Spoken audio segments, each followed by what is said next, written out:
दुखदाई है जो भी हुआ है, लेकिन चलो संस्कार तो हो गया।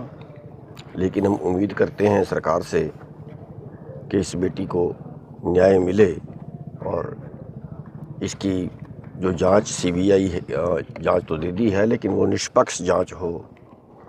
और दूसरा, हम इसके साथ ये भी कहना चाहेंगे कि इस आंदोलन में बहुत से लोगों को गिरफ्तार किया है, बहुत से लोगों को पकड़ा गया है, उनको तुरंत रिहा कर दिया जाए और अगर कहीं कोई मुकदमा दर्ज है वो मुकदमा भी वापस ले लिया जाए। और ये मामला बड़ा लंबा चला प्रधान जी, आपका आंकलन क्या कहता है? देखिए, आंकलन तो ये है कि अगर पुलिस इसको पहले दिन ही, जिस दिन कह रहे हैं सुसाइड नोट मिला था, या इसको तत्परता से इसमें दिखाती, इसको सुलटाती, तो यहाँ तक नौबत नहीं आनी थी।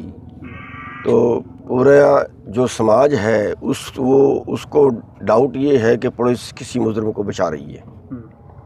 और फिर दूसरे डॉक्टरों पे भी ये शक चला गया कि डॉक्टर भी कहीं ना कहीं जो है वो बात को छुपा रहे हैं। तो उस शक का जो था उसमें आंदोलन फिर बढ़ता गया, टाइम लगा, लेकिन लास्ट में आके जो फैसला लिया है सीबीआई से जांच कराने का और एमएस से पोस्टमार्टम करवाने का, उससे आमतौर पे जनता संतुष्ट है। ठीक है, तो अब आगे धसने की कोई रणनीति तय की जाएगी या फिर सीबीआई जब मामला दर्ज कर लेगी जी? आगे की रणनीति क्या रहेगी? नहीं, आगे की रणनीति तो अब सीबीआई को देखनी है। हाँ, हमारी एक चेतावनी है कि सरकार कहीं ये सोच के कि हाँ मामला तो ख़त्म हो गया है और फिर कोई असली मुजरिम को कोई वहाँ से भी दबाने की कोशिश करे, तो ये समाज यहीं है, दोबारा से फिर खड़ा हो सकता है।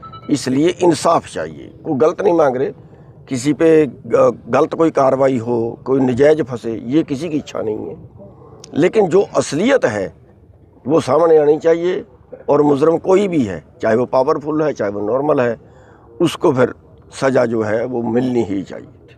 ठीक है। देखिए, पहली बात तो बहुत ही दुखद घटना है और पूरे देश को, पूरे समाज को इस पे बहुत अफसोस है। ये घटनाएं नहीं होनी चाहिए और सरकार से हम अनुरोध करेंगे कि इस पे सख्ताई बरते। बहुत घटनाएं बढ़ गई हैं, इस पे सख्ताई बरते। समाज को न्याय चाहिए, सरकार की रेपुटेशन का भी सवाल होता है। दूसरा, इसमें ये कहेंगे कि जो डिले हुआ है वो नहीं होना चाहिए था। उसमें कहीं ना कहीं जहाँ भी अगर किसी की ढील रही है, किसी की अगर गलत रिपोर्ट दी है, तो सीबीआई जो जांच है वो भी उसमें साथ हो। अगर कोई किसी पुलिस वाले ने किसी मुजरिम को बचाने की कोशिश की है या हॉस्पिटल ने कोई रिपोर्ट गलत देने की कोशिश की है, तो उनके ऊपर भी सीबीआई तुरंत साथ में ही कार्रवाई करे, क्योंकि वो भी दोषी बनते हैं। और तीसरा, हम इसमें ये कहना चाहेंगे कि हमें मालूम हुआ है कि बहुत से लोगों को पुलिस ने हिरासत में लिया है इस आंदोलन के दौरान, और जिनमें पत्रकार भी हैं, दूसरे लोग भी हैं, और बहुत से लोगों पे मुकदमे दर्ज किए हैं, भिवानी में भी, उसके बाहर भी। तो जहाँ जहाँ भी कोई मुकदमा दर्ज है या वैसे किसी को पकड़ के रखा हुआ है, तो पुलिस उनको तुरंत छोड़ दे। और क्योंकि आम तौर पे ये होता है कि जो आंदोलन होता है उसके साथ सारे फैसले होते हैं, उसके साथ सारे मुकदमे भी ख़त्म होते हैं। तो उन सब को रिहा कर दे, वो मुकदमे वापस ले।